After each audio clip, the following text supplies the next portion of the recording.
الحمد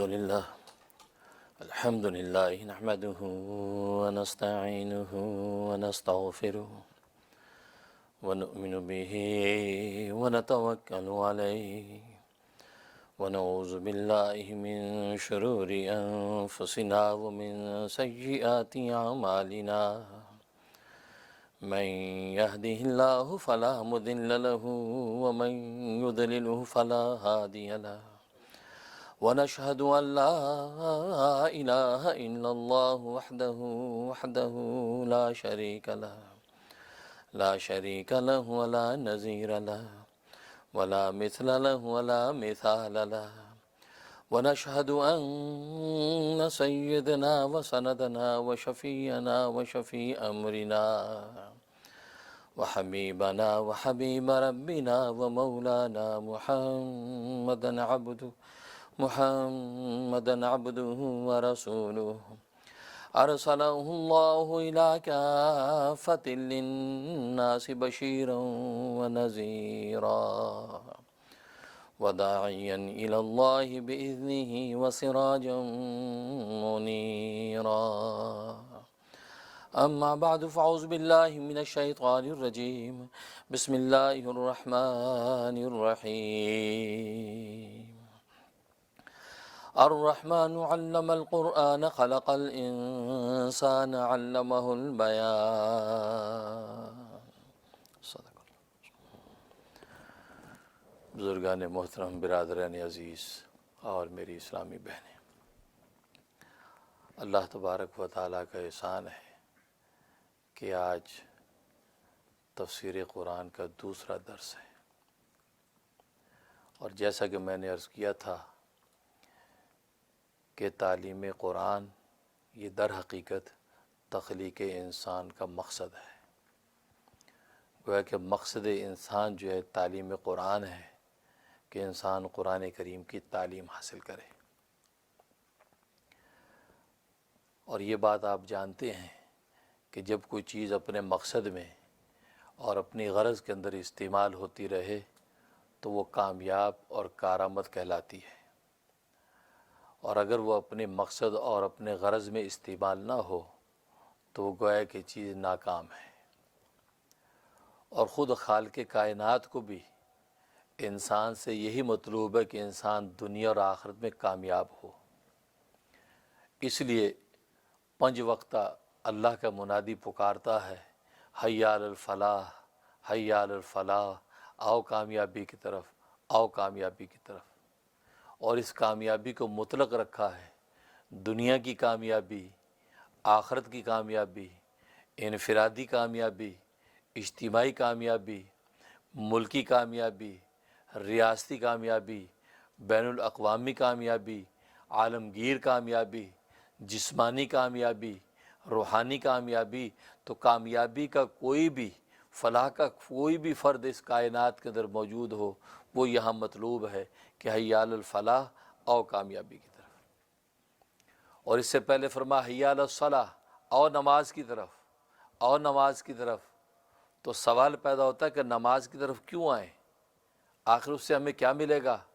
تو فرمایا کہ حی علی الفلاح، آؤ کامیابی کی طرف، اس لیے کہ نماز در حقیقت میں کامیابی کا دوسرا نام ہے. کامیابی اگر چاہتے ہو تو نماز کی طرف آؤ، کیونکہ نماز اللہ تبارک و تعالی کے قرب اور عبادت کا اولین رکن اعظم ہے. چنانچہ نماز کی طرف اگر تم آ گئے تو گویا کہ تم کامیابی کی طرف آ گئے، اور کامیابی اللہ تبارک و تعالی کو مطلوب ہے. اور یہ بات آپ جانتے ہیں کہ نماز کا رکن اعظم قرآن کریم کی تلاوت ہے. قرآن کریم کی تلاوت اس نماز کا رکن اعظم ہے. رکن تو قیام بھی ہے، رکن رکوع بھی ہے، رکن سجدہ بھی ہے، لیکن قرات یہ رکن اعظم ہے. اگر قیام نہیں کر سکتے تو تم بیٹھ کے نماز پڑھ سکتے ہو، رکوع نہیں کر سکتے تو اشارے سے کر سکتے ہو، سجدہ نہیں کر سکتے تو اشارے سے کر سکتے ہو. ہر ایک کا متبادل موجود ہے، لیکن قرآن کریم تمہیں کم سے کم 3 آیات ضرور پڑھنی ہے. اگر تم نے یہ قرآن کریم کی 3 آیات بھی نہ پڑھی تو تمہاری نماز نہیں ہوگی. تو دیکھیں کہ نماز کی بنیاد جو ہے وہ قرآن کریم، اساس قرآن کریم ہے.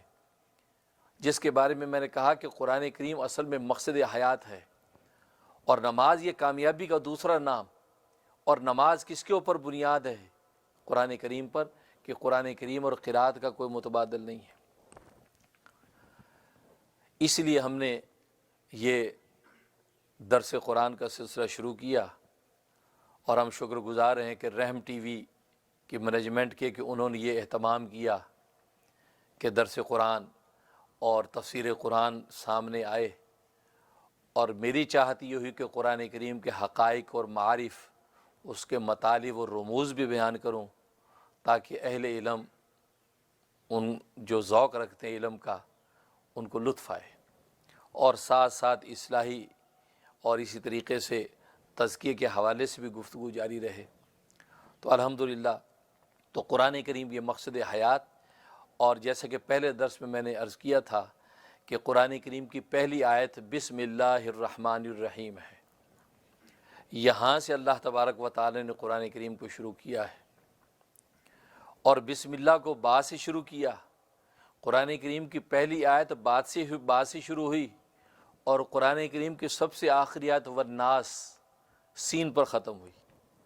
با اور سین کو آپس میں ملائیں تو بن گیا بس ہمارے لیے قرآن کریم ہدایت کے لیے کافی ہے، ہمیں دنیا کی کسی اور کتاب کی طرف نگاہ اٹھانے کی ضرورت نہیں۔ ہمیں تورات کی علوم نہیں چاہیے، ہمیں انجیل کے علوم نہیں چاہیے، ہمیں زبور کے مطالعے کی ضرورت نہیں، ہمیں صحائف شیش دیکھنے کی ضرورت نہیں، ہمیں صحائف ابراہیم دیکھنے کی ضرورت نہیں، بس یہ قرآن کریم حسبنا کتاب اللہ، یہ اللہ کا قرآن ہمارے لیے کافی ہے۔ اس کے اندر اللہ تبارک و تعالی نے کائنات کے سارے علوم بند کر دیے۔ تو با سے شروع کیا اور سین پر ختم کر دیا، اور دیگر مضامین میں نے گزشتہ درس میں عرض کیے تھے۔ آج ہم گفتگو کریں گے ایاک نعبد و ایاک نستعین، کہ بندہ کہتا ہے کہ تیری ہی ہم عبادت کرتے ہیں، و ایاک نستعین، اور تجھ ہی سے مدد مانگتے ہیں۔ تو گویا کہ اللہ تبارک و تعالیٰ کے سامنے اپنی وفا اور محبت کو ذکر کر رہا ہے، اپنی اطاعت کو ذکر کر رہا ہے کہ تیری ہی ہم عبادت کرتے ہیں اور تجھ ہی سے ہم مدد مانگتے ہیں۔ یہاں سوال یہ پیدا ہوتا ہے کہ ایاک نعبد کا تیری ہی ہم عبادت کرتے ہیں، تو ایاک اس سے مراد اللہ تبارک و تعالیٰ کی ذات ہے، کاف ضمیر منفصل سامنے ہے، تو اللہ کی ذات کو مقدم کیا اور نعبد عبادت کو مؤخر کیا۔ آخر اس میں راز کیا ہے؟ یوں کیوں نہیں کہا کہ نعبد کا ہم تیری عبادت کرتے ہیں، یہ کیوں کہا کہ ایاک نعبد تیری ہی ہم عبادت کرتے ہیں؟ تو ایاک کو مقدم، ایاک سے مراد اللہ تبارک و تعالیٰ کی ذات، اور نعبد عبادت ہم عبادت کرتے ہیں۔ تو یہ کیا بات ہے کہ اللہ تبارک و تعالیٰ نے اپنی ذات کو مقدم کیا اور بندے کی عبادت کو مؤخر کیا؟ اس میں کیا راز ہے؟ مفسرین فرماتے ہیں کہ ایک راز تو یہ ہے کہ خود اللہ تبارک و تعالیٰ کی ذات قدیم ہے۔ قدیم کا مطلب وہ شروع سے ہے، ازل سے ہے، اور ابد تک رہے گی، اب کبھی ختم ہونے والی نہیں ہے، ہمیشہ ہمیشہ سے ہمیشہ رہے گی، قدیم ہے، پہلے سے ہے۔ اور انسان یہ حادث بعد میں پیدا ہوا ہے، اور ظاہر ہے کہ حادث کی جتنی صفات ہوگی وہ بھی حادث ہے، وہ بھی بعد میں ظاہر ہونے والی ہیں۔ تو بندہ جب عبادت کرتا تو بندے کی عبادت بھی حادث ہے، بعد میں سامنے آنے والی ہیں، اور اللہ تبارک و تعالیٰ جو معبود برحق ہے وہ پہلے سے ہے، قدیم ہے۔ تو قدیم چونکہ پہلے سے ہے، لہذا حق یہ ہے کہ اس کو پہلے ذکر کیا جائے، اور عبادت چونکہ حادث بعد میں وجود میں آئی، لہذا حق یہ ہے کہ اس کو بعد میں ذکر کیا جائے۔ اس لیے فرمایا کہ ایاک نعبد، تیری ہی ہم عبادت کرتے ہیں۔ دوسرا جواب یہ کہ اصل میں عبادت کرنا آسان کام نہیں ہے، اس لیے کہ عبادت کی حقیقت کیا ہے کہ انسان اپنی بہیمیت اور حیوانیت کی گردن پہ قدم رکھ کے قدوسیت اور ملکوتیت کی طرف عروج کرتا ہے، کیونکہ انسان کو اللہ تبارک و تعالیٰ نے دو صفات سے بنایا ہے۔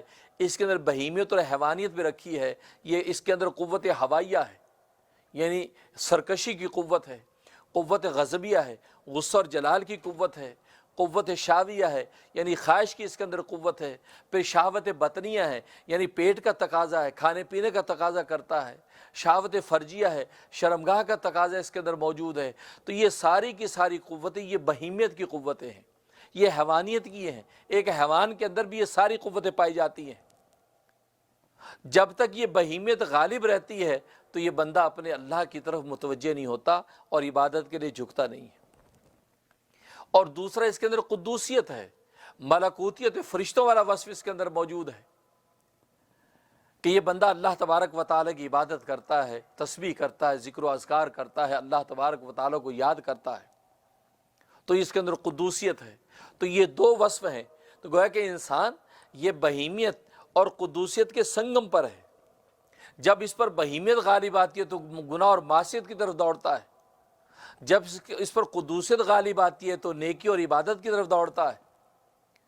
تو یہاں پر اللہ تبارک و تعالیٰ نے اپنے نام کو، اپنی ذات کو مقدم کیا، اس لیے تاکہ یہ اپنی بہیمیت کو مغلوب کر دے، اپنی بہیمیت کی گردن پر قدم رکھ کے یہ قدوس کی طرف متوجہ ہو، کیونکہ بہیمیت کی جتنی صفات ہیں یہ فطری ہیں۔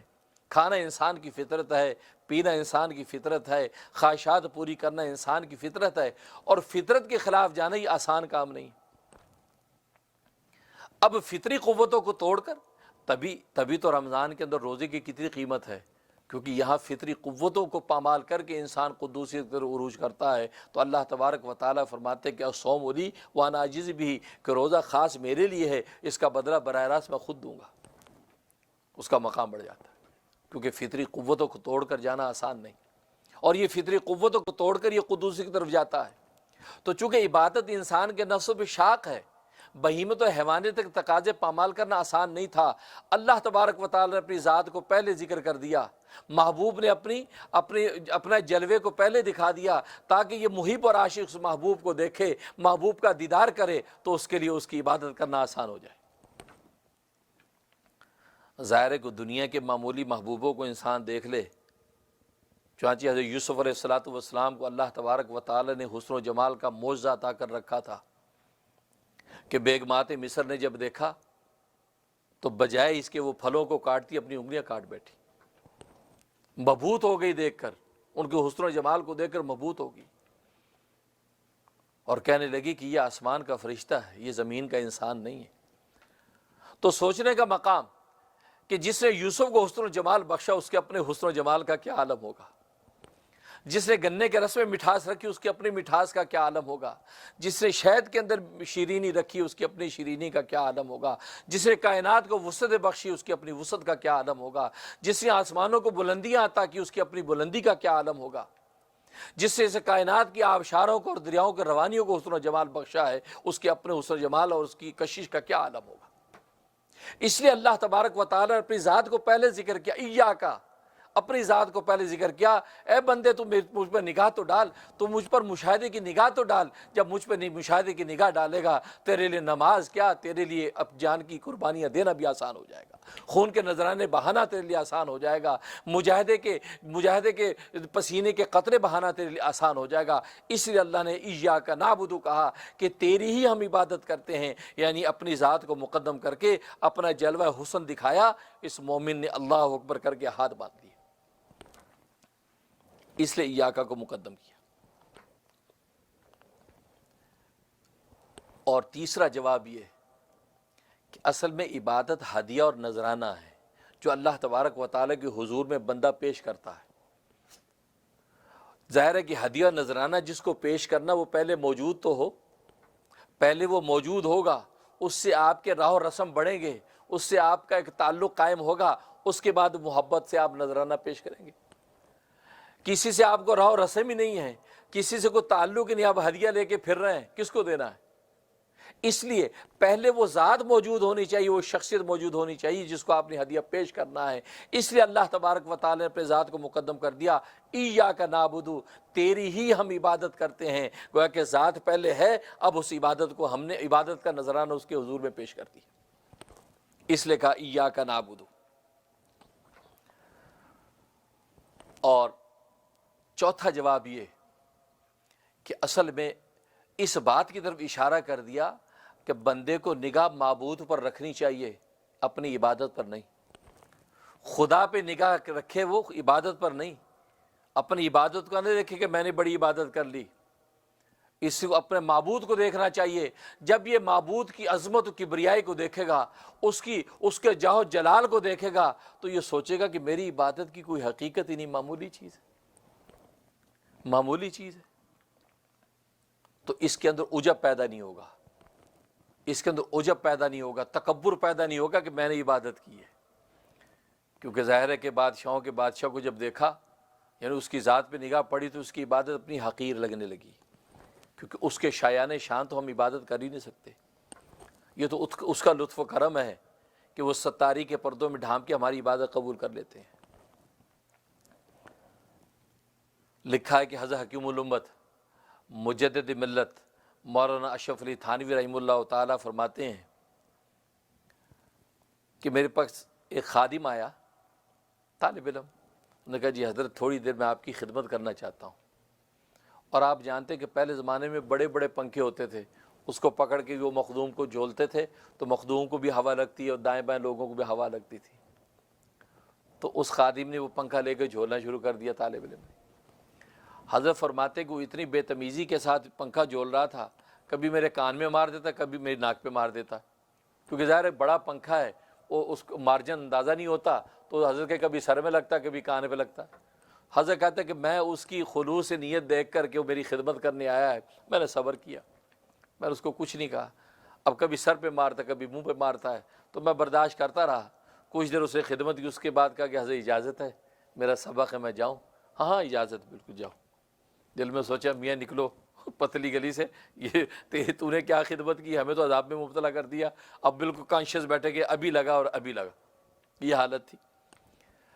فرمایا کہ میں نے اس کی اس اذیت پر صبر کیا تو اللہ تبارک و تعالی نے مجھے علم عظیم عطا فرمایا، علم عظیم عطا فرمایا، اور یہ کہ ہمیں اپنی عبادتوں کی حقیقت اللہ تبارک و تعالی نے منکشف کر دی کہ تم لوگوں کی عبادتوں کی حقیقت بھی اللہ کے حضور میں ایسی ہی ہے۔ ہم نماز پڑھتے ہیں، روزے رکھتے ہیں، زکاتیں دیتے ہیں، حج کرتے ہیں، لیکن اللہ تبارک و تعالی کی شان و کبریائی جتنی بڑی ہے، جتنی اس کی عظمت اور جلال ہے، اس کے سامنے ہماری عبادتوں کی حقیقت یہی ہے۔ ہم اللہ تبارک و تعالیٰ کی عبادتوں کی کیا درگت بناتے ہیں، قیام کی حقیقت کیا بناتے ہیں، رکوع اور سجدے کا کیا کرتے ہیں، تو کیا ہم درگت بناتے ہیں نماز اور روزے کی، عبادات کی؟ فرمایا کہ یہ اللہ ہی جانتا ہے، اور اللہ تبارک و تعالیٰ کی رحمت ہے کہ وہ ستاری کے پردے میں لپیٹ کے ہمیں قبول کر لیتے ہیں۔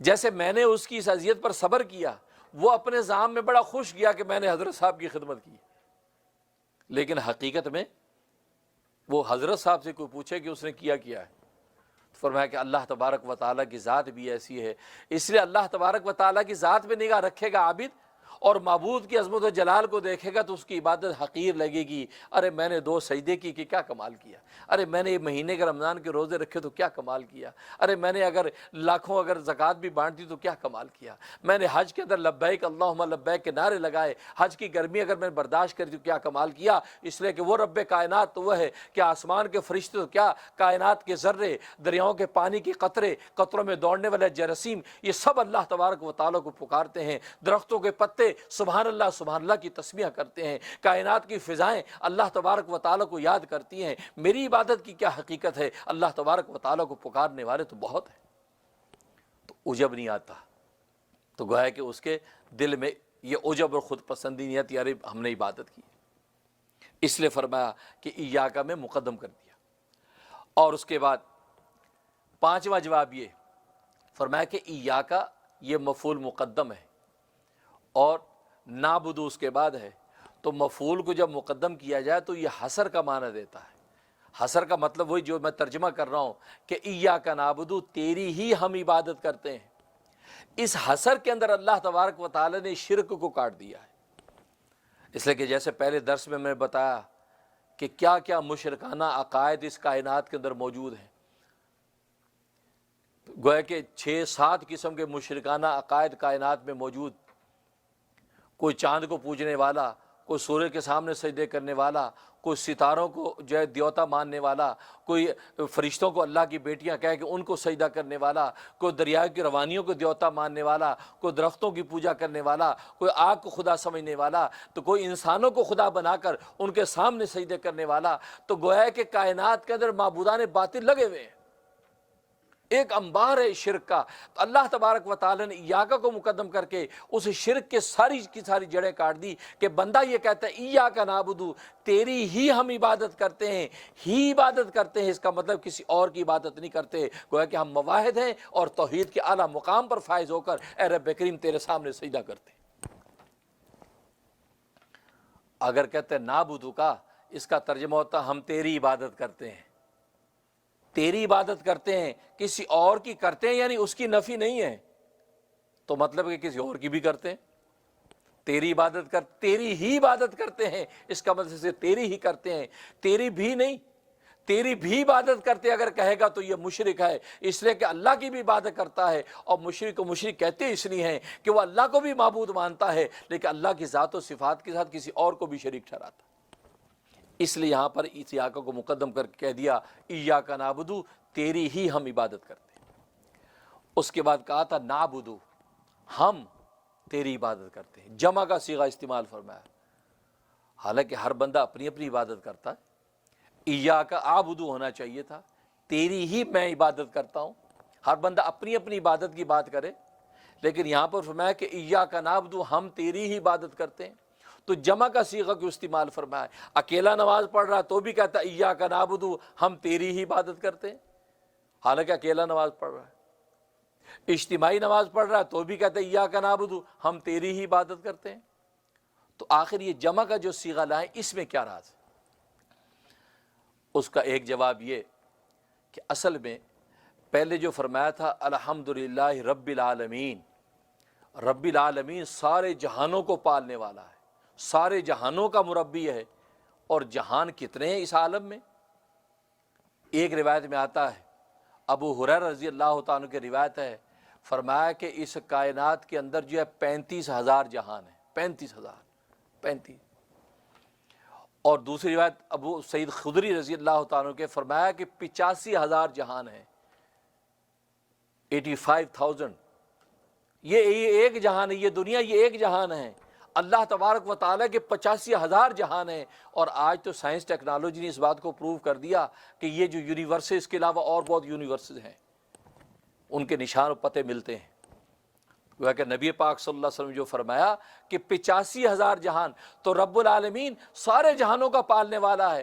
جب سارے جہانوں کا پالنے والا ایک واحد اللہ تبارک و تعالیٰ کی ذات ہے، تو پھر سارے جہانوں پر لازم ہے کہ وہ سارے جہان اسی واحد کی عبادت کرتے ہوں، سارے جہان اس کی عبادت کریں۔ اس لیے کہتے ہیں ایاکا نعبدو، تیری ہی ہم عبادت کرتے ہیں، تو گویا کہ بندہ یہ کہتا ہے ہم سارے جہان جتنے بھی ہیں، عالم انسانیت ہے، عالم جنات ہے، عالم ملائکہ ہے، عالم حیوانات ہے، عالم آسمان ہے، عالم زمین ہے، کائنات کے ذرے ذرے کے جتنے جہان ہیں، سارے کے سارے جہان اے اللہ تیری عبادت کرتے ہیں۔ اور آپ جانتے ہیں کہ عبادت حقیقی معنی میں اگر کوئی عبادت ہے وہ نماز کی عبادت ہے، اس لیے کہ عبادت تعبد سے ہے، اور تعبد ہے تذلل، اپنے آپ کو ذلیل کرنا، اپنے آپ کو جو ہے وہ جھکا دینا۔ تو عبادت کو عبادت اس لیے کہتے ہیں کہ بندہ اپنے آپ کو اللہ تبارک و تعالیٰ کے سامنے جھکا دیتا ہے، اپنے آپ کو اس کے سامنے ذلت اختیار کرتا ہے۔ یہ سر کا اٹھا ہوا ماتھا اس کو اتنا جھکا دیتا ہے کہ پاؤں کی پستی کے برابر کر دیتا ہے۔ کہاں اللہ نے پاؤں زمین پر رکھے، ماتھے کو آسمان بنا دیا، لیکن یہ اللہ کے سامنے ایسی ذلت اختیار کرتا ہے، جب سجدے میں گرتا ہے اس کا سر کا ماتھا اس کے پاؤں برابر ہو جاتے ہیں۔ بس تبھی تو حدیث میں آتا ہے کہ جب سجدے میں بندہ جاتا ہے تو اللہ تبارک و تعالیٰ اس کو اتنا بلند کر دیتے ہیں کہ اس کا سر اللہ تبارک و تعالیٰ کے قدموں میں ہوتا ہے۔ اس لیے کہ من تواضع للہ رفعہ اللہ، اس لیے کہ جو اللہ کے لیے جھکتا ہے، تواضع اختیار کرتا ہے، تو اللہ تبارک و تعالیٰ اس کو بلند کر دیتے ہیں۔ اور اتنا بلند کیا کہ روحانی معراج عطا فرما دی، روحانی اور ایمانی اعتبار سے یہ معراج کے سفر پر چلا گیا، یہاں تک کہ اللہ تبارک و تعالیٰ کے قدموں میں سجدہ کر کے آیا۔ تبھی تو نماز میں واپس لوٹ کے کہتا ہے السلام علیکم ورحمۃ اللہ، السلام علیکم ورحمۃ اللہ۔ یہ سلام اس لیے کرتا ہے کہ دوسرے جہان سے آ کر واپس پہنچا ہوں، اب مسافر ایک دوسرے کو سلام کر رہے ہیں، اس لیے فرمایا۔ تو گویا کہ سارے جہان اور پورے جہان کے اندر گویا کہ میں نے کہا اصل عبادت نماز ہے، اور اصل عبادت نماز کیسے ہے؟ اور عجیب بات یہ ہے کائنات کی ہر مخلوق اللہ کی نماز پڑھتی ہے، نماز پڑھتی ہے، صلاۃ۔ اس لیے کہ نماز کے ارکان آپ جانتے ہیں، قیام ہے، رکوع ہے، سجدہ ہے، تشہد ہے، تسبیحات ہیں، ذکر و اذکار ہیں، صلاۃ و سلام ہیں، التحیات ہیں۔ یہ سارے کے سارے مجموعے کا نام کیا ہے؟ نماز ہے۔ اور آپ اگر کائنات انسانی پر نظر ڈالیں تو ہر مخلوق کو اللہ تبارک و تعالی نے نماز کا کوئی نہ کوئی رکن دے رکھا ہے، کیونکہ میں نے جیسے عرض کیا کہ نماز یہ حقیقی معنی کے اعتبار سے عبادت ہے، کیونکہ عبادت میں تذلل چاہیے۔ روزے میں ذلت نہیں ہے، اس لیے کہ روزہ قہر نفس ہے، نفس کو توڑنا، کھانے پینے سے بے پرواہ، خواہشات سے بے پرواہ، اس کے اندر غنا پایا جاتا ہے، ایک طرح کا غنا پایا جاتا ہے، انسان کھانے پینے سے مستغنی۔ یہی وجہ کہ اللہ بھی روزہ رکھتا ہے، گویا کہ اللہ کھاتے نہیں پیتے نہیں ہیں، گویا کہ اللہ کھانے پینے سے بے پرواہ، یہ اس کی غنا اور بلندی ہے۔ وہی خلق ہم اختیار کرتے ہیں، ہم کھانے پینے سے باز آ جاتے ہیں، تو اس میں کون سی ذلت کی بات ہے؟ اس میں تو بڑائی کی بات ہے۔ تو روزے میں ذلت کا مفہوم نہیں۔ زکوٰۃ، حج، زکوٰۃ کے اندر مال تقسیم ہو رہا ہے، اعطاء مال، عطا ہے، عطا، اور عطا کے اندر بھی بڑائی ہے، ذلت کی بات نہیں ہے۔ اور اللہ تبارک و تعالی بھی عطا کرتے ہیں، عطا کرتے ہیں، تو عطا اللہ کا وصف ہے، اور اللہ کے کسی وصف کے اندر جو پستی نہیں ہے، ذلت نہیں، بلندیاں ہیں، لہذا عطا اللہ کرتے ہیں، بندہ بھی وہ خلق اختیار کرتا ہے، تو اس میں کوئی ذلت کا مفہوم نہیں۔ اسی طرح حج ہے، اور حج کے اندر تو انسان اتنا مستغنی ہوتا ہے کہ اپنے پہننے کے کپڑے اور پہننے کے جوتوں سے بھی مستغنی ہو کر وہ دیوانہ وار اللہ تبارک و تعالیٰ کے دربار کی طرف دوڑتا ہے، لبیک اللہم لبیک لبیک لا شریک لک لبیک ان الحمد والنعمت لا شریک لک، یہ کہتا وہ دوڑتا ہے۔